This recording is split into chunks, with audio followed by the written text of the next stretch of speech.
Hey guys, it's your boy, Ballface8020, back again with another great commentary. I had a viewer just, I think it was within the last 20 minutes, suggest I make a video about Norwooding, and he also suggested I made a video about being emotionally vulnerable with women. The second topic, I think that's a really good topic, but I've never been emotionally vulnerable with women. You know, even the one with a woman. Even the like like I was going through some pretty serious mental shit when I was with the one and only girlfriend I ever had, but I never like revealed any of that to her or to anybody else if I'm being honest at that. And I never will. I'm never going to talk about what it was bothering me at that stage of my life. But I will tell you this, it's not interesting at all. if you wouldn't even understand it if I tried to explain it, and you'd be like, you were upset about that. But anyway, I was young. So I don't have, I mean, I think it's a great topic. I just don't have anything to say. I don't even have that much to say about Norwooding. And by the way, I've talked about it before. So what I'm going to do is, but it's an easy topic. It's something that I think a lot of my viewers would be interested in. So I'm going to talk about it. And then I will use at the end, after I've talked about it, I'll talk about the last two books that I've read. Because I've got some free time tonight because I finished, you know, I checked out two books from the library and I finished the second one. And the library is closed, so I can't go get a new one. Okay, so we're not even 2 minutes in. So that's a pretty good start, right? So here's what the deal with me, Norwooding. Coach Blackpill's CBP's talked about it. New Poster has talked about it. I've talked about it probably a little bit less than those two, but I have talked about it before. So for me, right,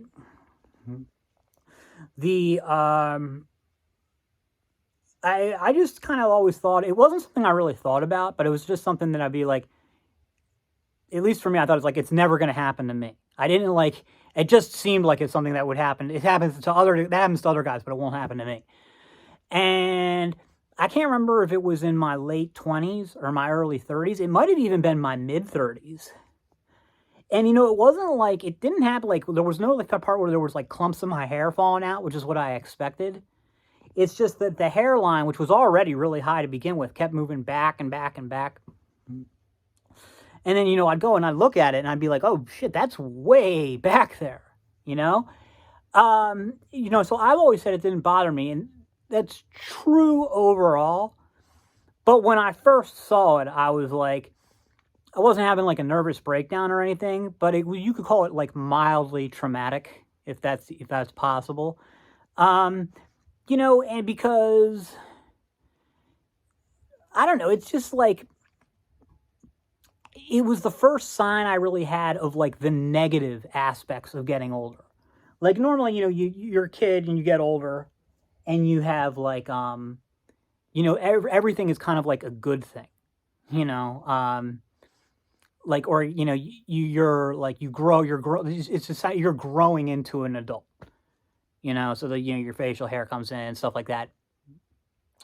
Even if you're somebody who is like me, who was like really handsome, like as a kid, and then like adolescence, like kind of uglified, even then, at least you're still maturing, you're growing into your formals. But like Norwooding, for me, was the first sign of, or at least the most obvious sign of like not growing but decaying. So yeah, I mean, it sucks. You know, it's tough to see it. You know, but like that age, I think, at least for me, but I think for a lot of people, in your 20s, you start seeing stuff like that. Like you start to see like maybe there's a little less vitality. You know, when you look at yourself in the mirror and it's just gone one day, and without you knowing where it went, and then you know, like the energy levels aren't the same. And it, you know, it happens so slow. It happens so gradually that you don't even notice it. And then you just kind of like starting to notice the time tick by, like the years tick by, and you're like, I really am getting older. Yeah, so I mean, at first it's unpleasant. I got over it really fast. And then, like, why it didn't really bother me, you know, after that is because, well, it's not like I was anything special in the looks department in the first place. So it's like, it didn't like, for me, Norwooding didn't reduce my SMV. It was like, or if it did, it was like my SMV was already at such a low level that it didn't matter anyway. It doesn't mean like, it doesn't, I've got nothing to lose, Also, what Coach Blackpill said about his way back in the day, when he said he started Norwooding and it wasn't bothering him. And he said, the reason it doesn't bother me is because of the age pill. Because, the thing is, like, I could keep, like, a glorious head of hair for my whole life. It's not gonna save me. I'm still gonna get old, and I'm still gonna age out. Yeah, I mean that's true. It's true. It doesn't matter. I mean, look at Steve Bannon, right? He's still got great hair. I mean, it's not, he doesn't just have like a full head of hair, but it's like thick, like a guy thicker than I had when I was 15. His hair now. And that's another thing for me. Like, my hair started thinning really young. By the end of 7th grade, my hair was getting pretty thin. And, where I had like really silky, shaggy hair when I was through grade school. And then, it started to rapidly thin. But no, yeah, I think that was a little off topic from what I was saying. But yeah, the age pill, right? You're gonna get older anyway, so it doesn't really matter. Like, you even if you keep your hair, you're not gonna. There's no stopping the age pill. And then, like, I responded to a new poster about it, year ago, 2 years ago, I don't know, where he was saying basically that like nobody's ever gonna see me, get bald. Like, I'm always gonna have like a hair piece, or I don't know. He didn't really, in that video, he didn't really talk about hair transplants. So I don't know, like, if he just isn't able to get them or what. But he said, like, I will never let anybody see me bald. I'm always gonna do it. And what I said in this video is, like, yeah, you say that now because you're 30 years old, and like, but it's like the real black pill about getting older isn't that you're going to lose your hair. The black pill is that you won't give a shit, and that's the thing is, like, so like when my viewers ask a lot of this shit, like, there's like stay stuff like, how come this doesn't bother you? How come this doesn't bother you? It's like, well, I can't explain it to you guys because you're young and you wouldn't get it. It's just something like, there's just certain things that you just don't care about when you get older. The only thing that I could make that you guys would probably be able to relate to is, think about shit that you cared about in high school or middle school is probably even better. That seemed like a huge deal to you. And how, like, at the time, and now you think it's just like, you're just like, why did I ever care about that shit? And none of this is a good thing. That's like it's not some kind of like nirvana liberation thing. I was so much happier when I still gave a shit about all the trivial, superficial bullshit in the world. Because at least I had something. Yeah, I mean, that seriously, man, that is the biggest black pill.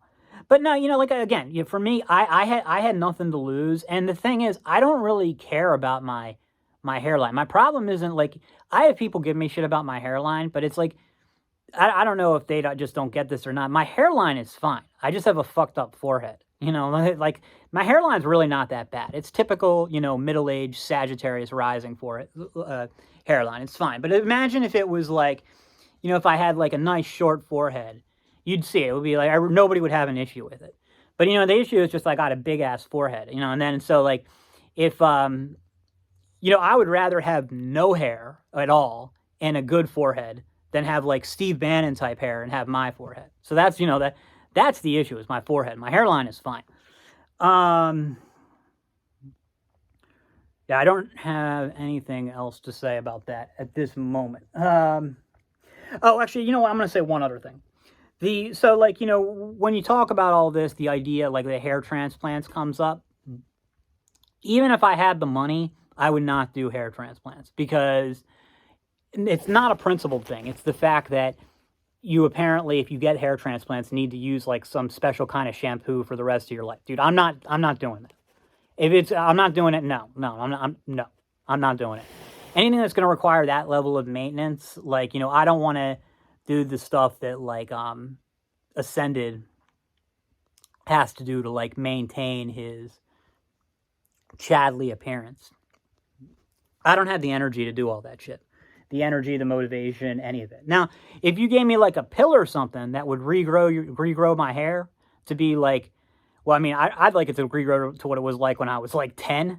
But if you can, let's say, okay, well, we can't do that, but we'll get it back to where it was when you were like 20. Yeah, I mean, if I only had to take it once, yes, I would do it.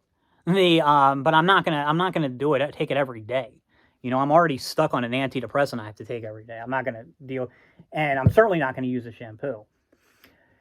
But I'm like, yeah, if it's something that bothers you a lot and you do have the ability to get transplants and you can afford it, yeah, you should and go for it. No need to be stressed out about something if there is a cure available to you. Anyway, the books that I've been reading. So I finished these two this week. This is the 20-Year Death. Now, these two books that I got, so I'll tell you the second one first. The Quiet Boy. These two books, I got both of them. I had to go to work, right? So I went to the library and return the books, the other two books that I had previously checked out. But like I had to go, like I was going to be late.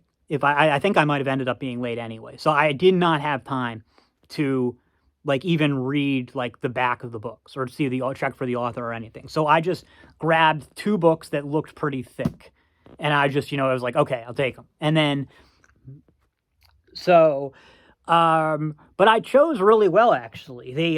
So this one, The 20-Year Death, it's by Ariel S. Winter, and the other one is by Ben H. Winters. The reason is they were right next. I was in the W section, so I just picked two that were near each other.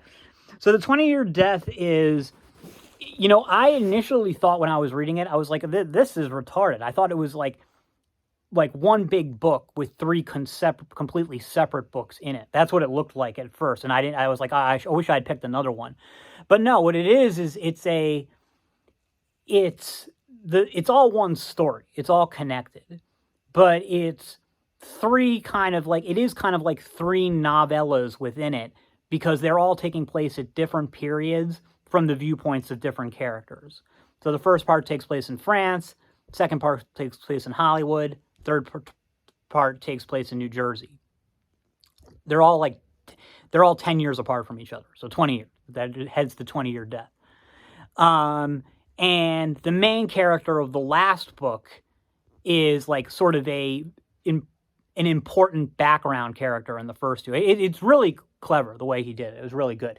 The ending, not crazy about it. Didn't like the ending. But the lead up was really good. And it was one of those things where it got to a point where like I didn't even want to keep reading, but I just had to because I just needed to find out what was happening. So that's like a good book that gets into. This one, though, the Quiet Boy, I was expecting, because I was just in the mystery section just because I don't know what else to look for. This one is, like, yeah, it's a mystery. You don't know what the hell's going on, but there with a heavy, heavy supernatural element that I didn't realize at all. And until, like, you get into it and you're like, oh, shit, this isn't just your typical mystery novel. This is this, like, supernatural one. Kind of Stephen King-like.